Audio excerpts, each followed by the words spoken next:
Hello दोस्तों, तो स्वागत है आपका हमारे यूट्यूब चैनल कविंदर भैया पर। आइए देखेंगे हम कक्षा 6 महान व्यक्तित्व, इसके पाठ 18 को देखेंगे। पाठ 18 का नाम है संत रविदास।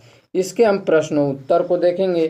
तो चलिए शुरू करते हैं। प्रश्न नंबर 1 से दिया हुआ है। प्रश्न नंबर 1, संत रविदास के पैतृक व्यवसाय क्या था, यानी कि उनका व्यवसाय क्या था। तो संत रविदास का पैतृक व्यवसाय जूते बनाना था, यानी कि वे जूते बनाते थे।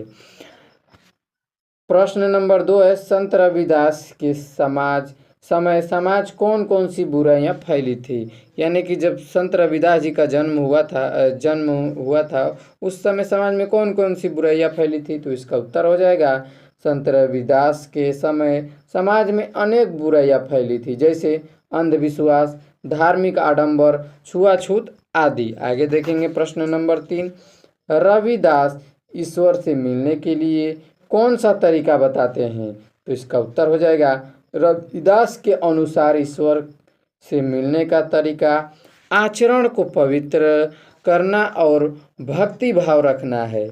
ठीक है ना।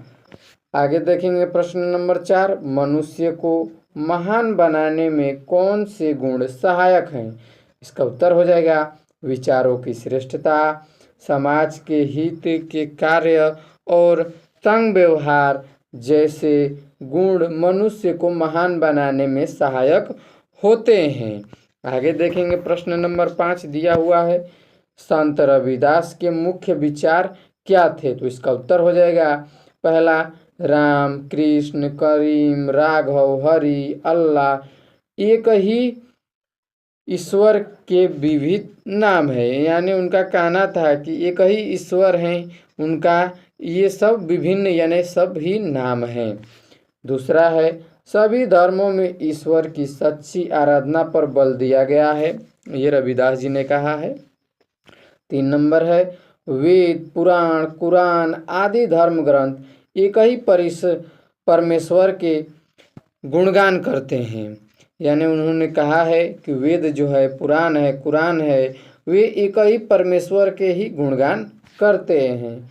किताब भले ही अलग हैं, लेकिन गुणगान सिर्फ एक ही परमेश्वर की होती है। ईश्वर के नाम पर किए जाने वाले विवाद निरर्थक एवं सारहीन है।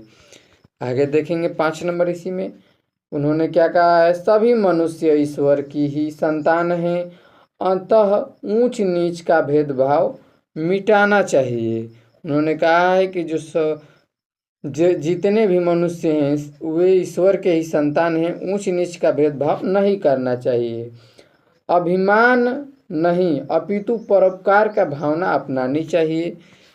7 नंबर उन्होंने क्या कहा, अपना कार्य जैसा भी हो वह ईश्वर की पूजा के समान है, यानी कि अपना कार्य कुछ भी हो वो ईश्वर के पूजा के समान है। तो दोस्तों आज के लिए इतना ही, मिलते हैं इसके अगली वीडियो में, तब तक के लिए जय हिंद।